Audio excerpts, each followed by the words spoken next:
భగవంతుడా, కనీసం మా ఆయనకి ఈ ఉద్యోగమైనా ఉండేలా చూడు తండ్రి. ఆ శశి వల్ల ఇది కూడా ఊడిపోకుండా చూడు తండ్రి. సీత, ఏంటి నువ్వనేది? శశి ఏం చేసింది? అత్తమ్మా, అదే అదే ఏం లేదత్తమ్మా. నేను విన్నాను. దయచేసి మాట దాటాలని చూడకు. ఏం జరిగిందో చెప్పు. ఇంతకు ముందు ఈయనకి ఉద్యోగం వచ్చింది కదా, అది శశి వల్లే పోయిందత్తమ్మా. మీకు జాబ్ ఇవ్వలేకపోతున్నాం రామ్ గారు. సీత, జాబ్ పోయింది సీత. ఉద్యోగంలో మీరింకా చేరనలేదు, అప్పుడే ఎలా పోయింది? దానికి కారణం నేనే. నువ్వు చెప్పేది నిజమా సీత? అవునత్తమ్మా, నెలకు 75,000 జీతం కూడా వస్తుందన్నారు. కానీ శశి చెప్పిందని ఉద్యోగం నుంచి తీసేశారు. మరి ఈ విషయం నాతో ఎందుకు చెప్పలేదు సీత? మీ అబ్బాయే చెప్పొద్దు అన్నారు. నాకు అప్పుడే అనుమానం వచ్చిందమ్మా. లేదంటే రాముకి ఉద్యోగం ఇవ్వలేదు అంటే వాళ్ళంత దురదృష్టవంతులు ఎవరుంటారు? అయినా శశికి రామ్ని ఉద్యోగంలోంచి తీయించాల్సిన అవసరం ఏముంది? ఎందుకు ఇలా చేస్తోంది? ఏమో అత్తమ్మా, నాకు తెలీదు. ఇప్పుడు కూడా మీకు చెప్పేదాన్నే కాదు, కానీ అనుకోకుండా అలా బయటకొచ్చింది. ఈ క్యాబ్ కూడా ఎక్కడ రాకుండా చేస్తుందోనని నాకు చాలా భయం వేస్తుంది. చూడమ్మా, ఈసారి అలా చేస్తే నేను ఊరుకుంటానా? నువ్వేం టెన్షన్ పడకు. అన్నిటికీ ఆ భగవంతుడే ఉన్నాడు. మనకంతా మంచే చేస్తాడు. నువ్వేమీ కంగారు పడకమ్మా.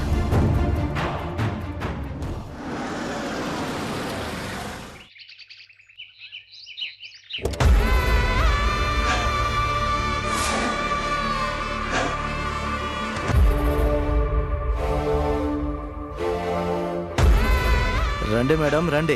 ఏంటి, ఎందుకు రమ్మన్నావు? నేనెంత బిజీగా ఉన్నానో తెలుసా? మీ గురించి నాకు తెలీదా మేడం? ఇంటికి ఎందుకు రమ్మన్నావు? డైరెక్ట్ గా పాయింట్కి రా. నాకు డబ్బులు కావాలి మేడం. వాట్? డబ్బులా? ఎందుకు? ఎందుకేంటి మేడం, నా చేత చాలా పెద్ద పని చేయించుకున్నారు కదా, అవసరానికి డబ్బులు ఇవ్వరా? చూడు, నీతో మాట్లాడిన డబ్బులు అప్పుడే ఇచ్చేసాను కదా, మళ్ళీ ఏంటి? కానీ ఇప్పుడు మళ్ళీ అవసరమైంది మేడం. పిచ్చి పిచ్చిగా ఉందా నీకు? డబ్బులు లేవు, ఏం లేవు, వెళ్ళ. మేడం, నేను చేసింది మామూలు పని కాదు. ఆ పనికి మీరిచ్చింది అసలు అమౌంటే కాదు. బ్లాక్మెయిల్ చేస్తున్నావా నన్ను? నీ వెధవ తెలివితేటలు నా దగ్గర చూపించుకో. ఒక్క రూపాయి కూడా ఇవ్వను. ఏం చేస్తావో చేసుకోపా. ఒక్క నిమిషం మేడం, ఒక్కసారి అటువైపు చూడండి మేడం.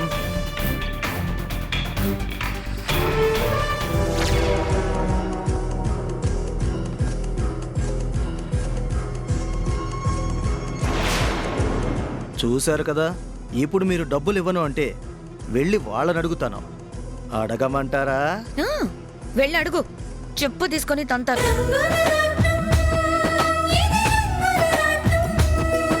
నాకు ఆయన సర్వస్వం.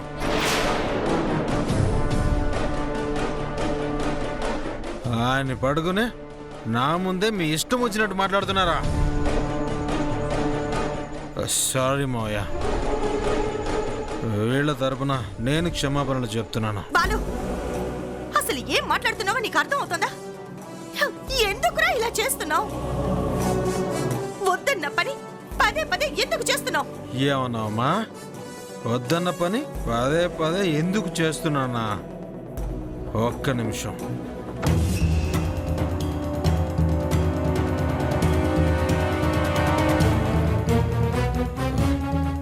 మరి ఇదేంటమ్మా? చూడండి, బాగా చూడండి.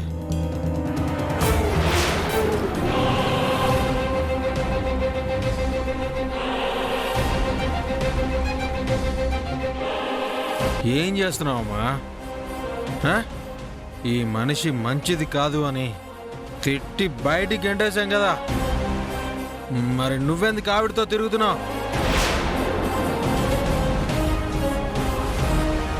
ఆ రామ్ గారిని కలిసావా లేదా? వాడు ఎక్కడున్నాడో వెతుక్కుని వాడి కొంపకి వెళ్ళావా లేదా? రే బాలు, ఎవరిని పట్టుకొని ఏం మాట్లాడుతున్నావురా? నీకిప్పుడు ఏం చెప్పినా అర్థం కాదు.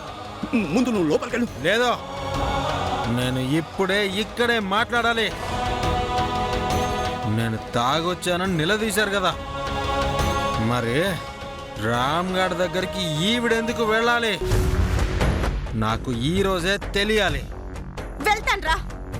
ఎందుకంటే రాము నా పెద్ద కొడుకు. వాడి కోసం నేను ఎక్కడికైనా వెళ్తాను. వాడిని ఎవరి కోసం నేను వదులుకోను. విన్నావు కదా బాలు, అత్తయ్య గారు అంత క్లారిటీతో చెప్పారు కదా, ఏం జరిగినా వాళ్ళని వదులుకోరు. ఇంకెందుకు డిస్కషన్?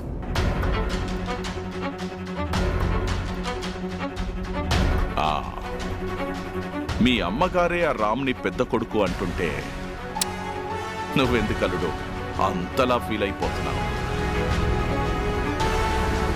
ఎంతైనా నువ్వు ఈ ఇంటికి వారసుడివి కావు. జీవితాంతం ఒకరి చెప్పు చేతల్లో ఉండే బానిసలా ఉండాల్సిందే. దుర్గాప్రసాద్, ఏం మాట్లాడుతున్నావయ్యా? వాడికి తాగించేదా కాకుండా ఇంకా వాడిని రెచ్చగొడుతున్నావా? అయ్యయ్యో, నేనేమన్నానండి? ఉన్న మాటే కదా చెప్పాను. రాణిగారే చెప్తున్నారు కదా, ఎప్పటికైనా రాముయే నా కొడుకు అని. మరి బాలు ఎవరు? బానిసా? బానిస అనుకుంటే అలాగే ఉండమనండి, నాకేం అభ్యంతరం లేదు. కానీ రాము గురించి ఎవరు తప్పుగా మాట్లాడినా నేను ఊరుకోను. వాడు ఎప్పటికైనా ఈ ఇంటి కొడుకే, ఈ ఆస్తికి వారసుడే. ఏంటత్తయ్యా, మీ కళ్ళ ముందే ఆ సీత తప్పు చేసిందని ప్రూవ్ అయింది. రామ్ మిమ్మల్ని ఎదిరించి మీకు నాకు ఏ సంబంధం లేదు అని చీకొట్టి మరీ వెళ్ళిపోయాడు. కానీ మీరు మాత్రం ఇంకా వాళ్ళని నెత్తి మీద పెట్టుకుంటున్నారు. మిమ్మల్ని కాదన్న వాళ్ళని మీరు వెళ్ళి కలిసి వస్తున్నారు. మీరు చేస్తున్నంత పద్ధతిగానే ఉందా? అంటే మీరు నాకు పద్ధతులు నేర్పిస్తున్నారా? అవును, నేర్పిస్తాను. ఇప్పుడు చెప్తున్నాను, ఇక నుంచి నువ్వు ఆ రామ్ గారిని వాడి భార్యని కలవడానికి వీల్లేదు. ఆ మాట అనటానికి నీకేం అధికారం ఉంది? నాకే అధికారం ఉంది. ఈ ఆస్తి నాదే, అధికారం నాదే. ఇంకోసారి నువ్వు వాడి ఇంటికి గాని వెళ్తే నిన్ను కూడా ఇంటి నుంచి బయటికి గెంటేస్తాను. నిన్ను బాలు, ఏం వాగవరా? ఏం వాగుతున్నావు? మీరు ఆగండి తాతయ్య, వాడు ఏం మాట్లాడుతున్నాడు? ఆడి నేను బయటికి గెంటేస్తానంటున్నాడు. అవును, నా మాట వినని ఎవరినైనా సరే బయటికి పంపించేస్తాను. ఇది నా ఇల్లు, నా బిజినెస్. అమ్మైనా నాన్నైనా తాతయ్య అయినా ఎవరైనా సరే నేను చెప్పిందే వినాలి. రే, ఏం మాట్లాడుతున్నావురా? ఏదన్నా మాట్లాడాలనుకుంటే రేపు ఉదయం మాట్లాడుకుందాం. ముందు నువ్వు లోపలికెళ్ళు. అమ్మా, వీడిని తీసుకెళ్ళమ్మా. నేను వెళ్ళను. తీసుకెళ్ళమ్మా. అటో ఇటో తేలాలి.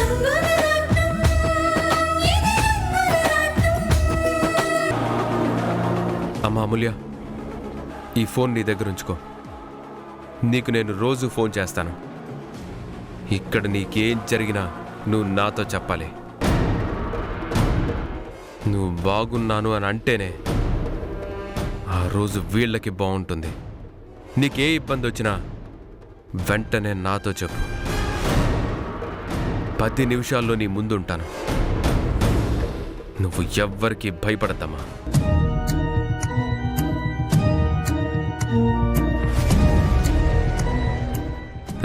చూడండి, ఇప్పటి వరకు నేను ఆవేశపడితే ఆపడానికి ఆ ఇంట్లో పెద్దవాళ్ళు ఉన్నారు. కానీ ఇప్పుడు నన్ను ఆపడానికి ఎవ్వరూ లేరు. నేను ఏ నిర్ణయం తీసుకున్నా ఆపేవాళ్లే ఉండరు. అందుకే ఎలా నడుచుకోవాలి, ఎలా ఉండాలనేది మీరే ఆలోచించుకోండి.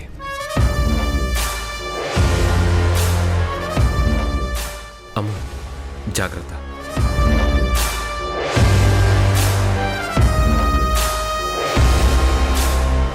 మనకే వార్నింగ్ ఇచ్చి వెళ్తాడా? ఇప్పుడు దీన్ని చంపేస్తాను. ఓ చేంజ్ చేస్తాడో చూద్దాం. ఆగరా, వాడు ఒక మాట అన్నాడు, విన్నావు కదా నువ్వు? ఇప్పుడు వాడు నిజంగా సీరియస్ అయితే వాడిని ఆపడానికి కూడా ఎవ్వరూ లేరు. అంటే అంటే ఏంటి నాన్న? ఏముందిరా, ఎక్కువ తక్కువ చేశావంటే ముగ్గురిని చంపి వరుసగా పడుకోబెడతాడు. అసలు ఇదంతా నీ వల్లేనే. అమ్మా మూల్య, లోపలికి వెళ్ళు.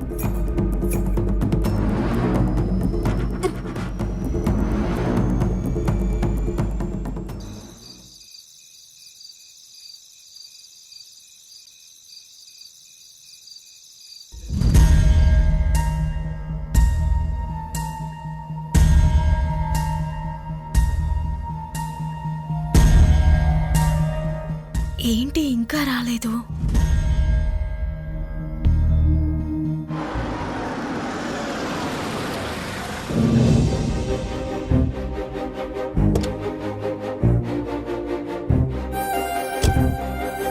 అమ్మయ్యా, వచ్చారా? మీరింకా రాలేదేంటా అని ఎదురు చూస్తున్నాను. ఏమైందండి అలా ఉన్నారు? సీత, ఈరోజు ఏం జరిగిందో తెలుసా?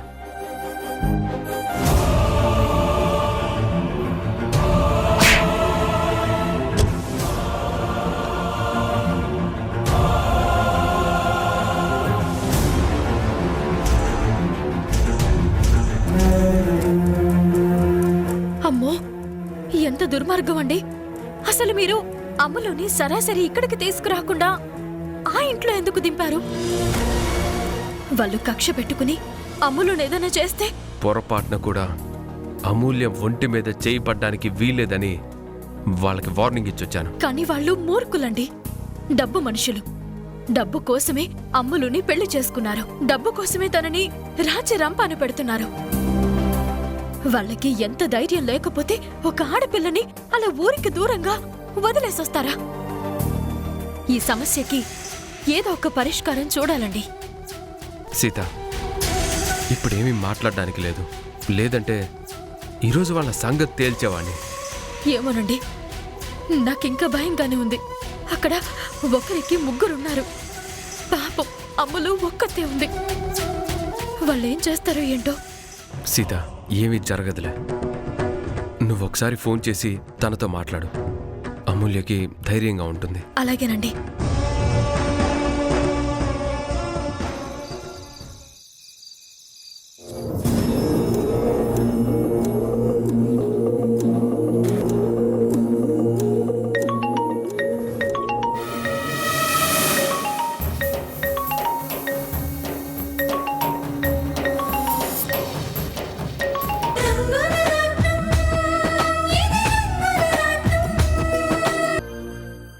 నమస్తే మేడం.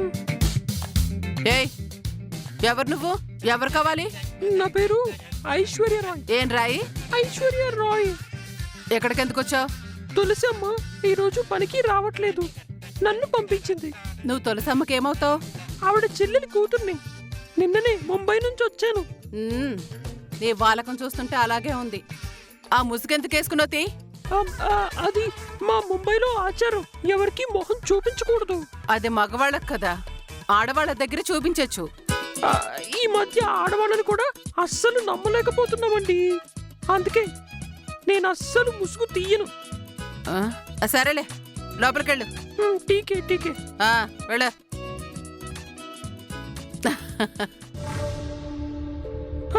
హాయ్ అమ్ము. ఎవరు నువ్వు? నేను ఐశ్వర్య రాయ్ని.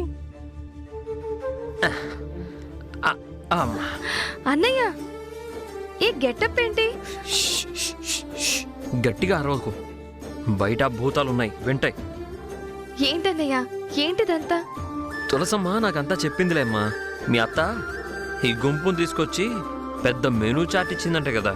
అవునన్నయ్య, ఏం చెయ్యాలో తెలియట్లేదు. నేనున్నాను కదమ్ము, చిటికెలో చేస్తాను. నువ్వా? అయినా నీ వల్ల ఏమవుతుందన్నయ్య? హలో, పెద్ద పెద్ద హోటల్స్లో షెఫ్లందరూ ఎవరు? మా మగాళ్లే కదా. నలభీమ పాకం అంటారు కానీ ద్రౌపది పాకం, దమయంతి పాకం అన్నారు కదా. నువ్వు అలా హెల్ప్ చేస్తూ ఉండు, మిగతా అన్ని నేను అదరగొట్టేస్తాను.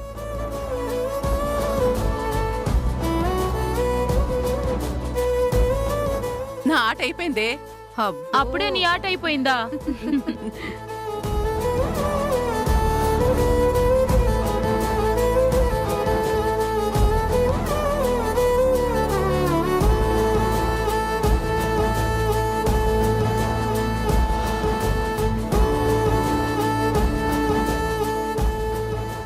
ఆహా, ఫినిష్. అమూల్య ఎంతసేపే?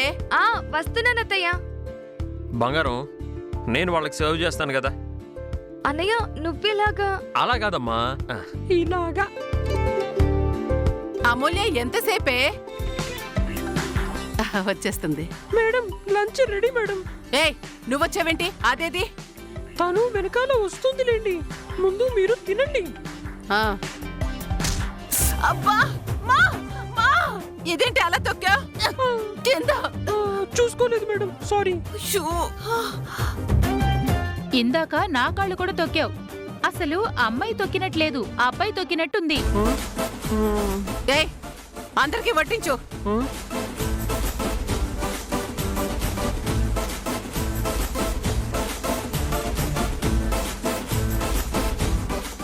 వెళ్ళు.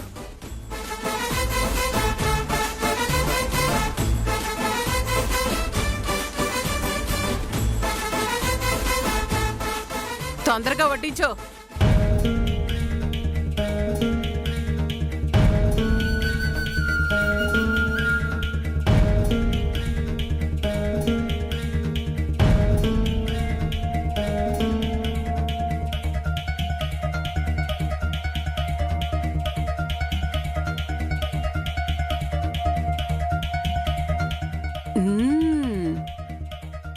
వంటలు బాగున్నాయి.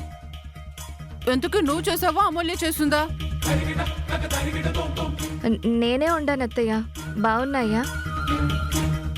నీ మొహల్లా ఉన్నాయే, ఉప్పు లేదు, కారం లేదు. దాందేముంది, మీకు కావలసినంత ఉప్పు కారం నేను వేస్తాను.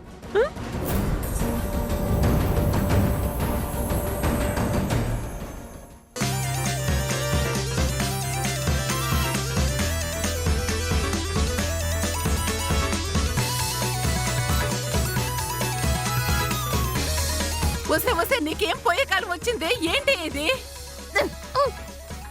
ఇదిగో అమ్మాయి, నీకెందుకు ఇవన్నీ? నేను చూసుకుంటాను కదా, నువ్వు లోపలికి వెళ్ళు. సరే మేడం.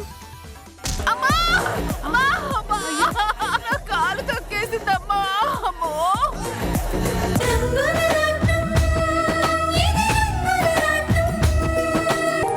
నమస్తే సార్. నమస్తే రామ్, క్యాబ్ తీసుకొని వచ్చావా?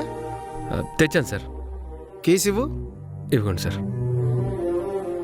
ఏమైంది సార్? ఒక మంచి డీల్ వచ్చింది రామ్. ఒక పెద్ద కంపెనీ వాళ్ళు వాళ్ళ కంపెనీకి 25 కార్లను అటాచ్ చేయమని ఆఫర్ ఇచ్చారు. కాబట్టి కార్లన్నీ అటాచ్ చేస్తున్నాం. అన్ని కార్లు తీసుకుంటున్నారా? ఎవరు sir? Rani group of industries. కూర్చోండి మేడం.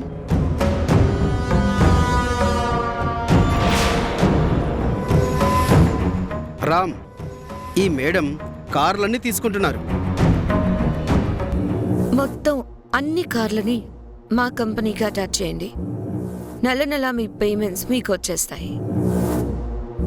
అలాగే మేడం, కానీ మా దగ్గర కొంతమంది డ్రైవర్స్ ఉన్నారు. మీకేమైనా అవసరం ఉంటే. నోను, ఆ అవసరమేం లేదు.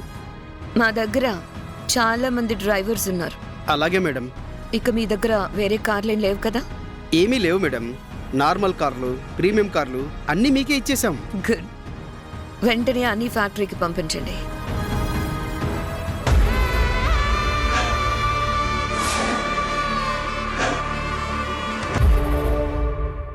రామ్, విన్నావు కదా, మంచి డీల్, రిస్క్ లేని పని, నెల నెల డబ్బులు వస్తాయి. అందుకే ఒప్పుకున్నాను. మంచి decision sir. Ram, I'm really sorry. నువ్వు కారు తీసుకున్న కొద్ది రోజులకే ఇలా అయిపోయింది. పర్వాలేదు సార్, ఉంటాను.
మిస్టర్ రామ్, ఉద్యోగం చేయడానికి ఛాన్స్ ఇవ్వలేదని కార్ డ్రైవర్ అయ్యావు.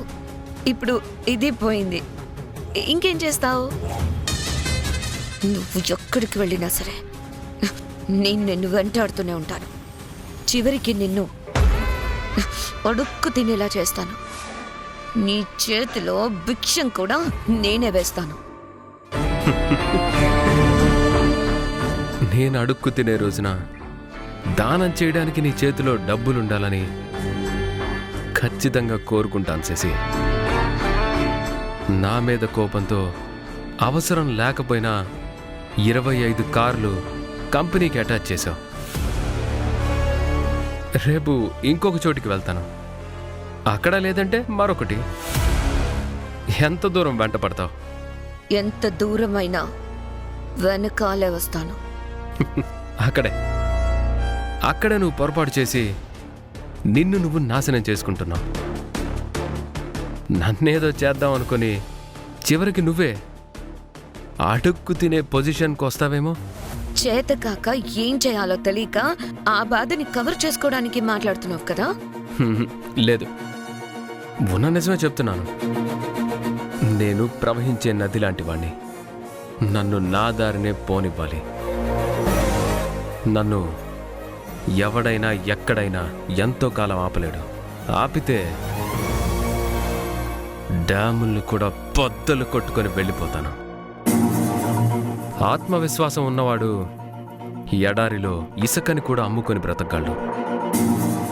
నువ్వేం చేసినా నా ఆత్మవిశ్వాసాన్ని మాత్రం దెబ్బతీలేవు.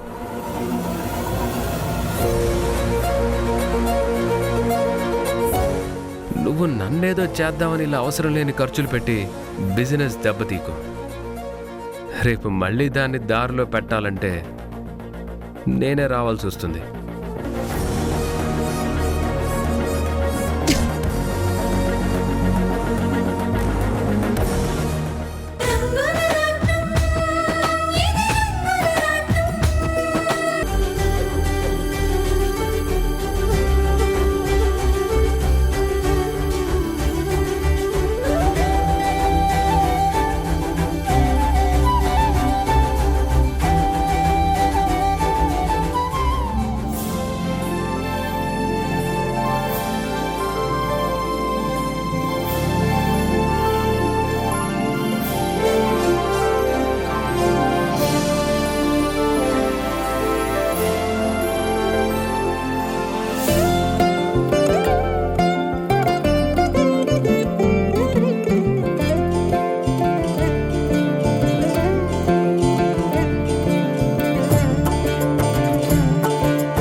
ఏంటత్తయ్య అది?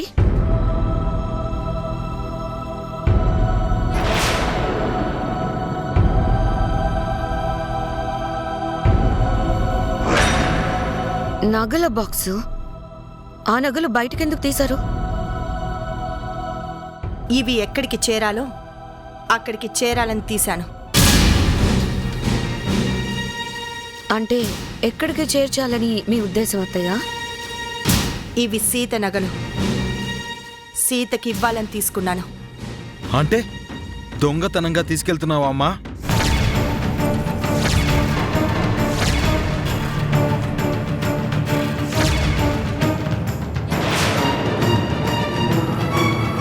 బాలు, ఏం మాట్లాడుతున్నావురా? దొంగతనంగా తీసుకువెళ్ళడం ఏంటి? అంటే మీ అమ్మను పట్టుకుని దొంగ అంటున్నావా? కోప్పడకండి మావయ్య గారు. చెప్పకుండా నగలు తీసుకుని వెళ్తున్నారు కదా. అయితే దాన్ని దొంగతనమే అంటారు నాన్న.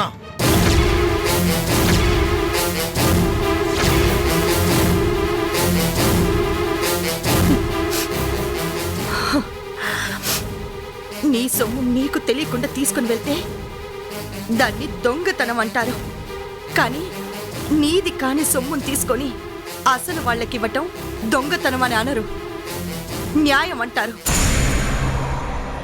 ఇప్పుడు ఎవరికి న్యాయం చేయాలని చూస్తున్నారు అత్తయ్య?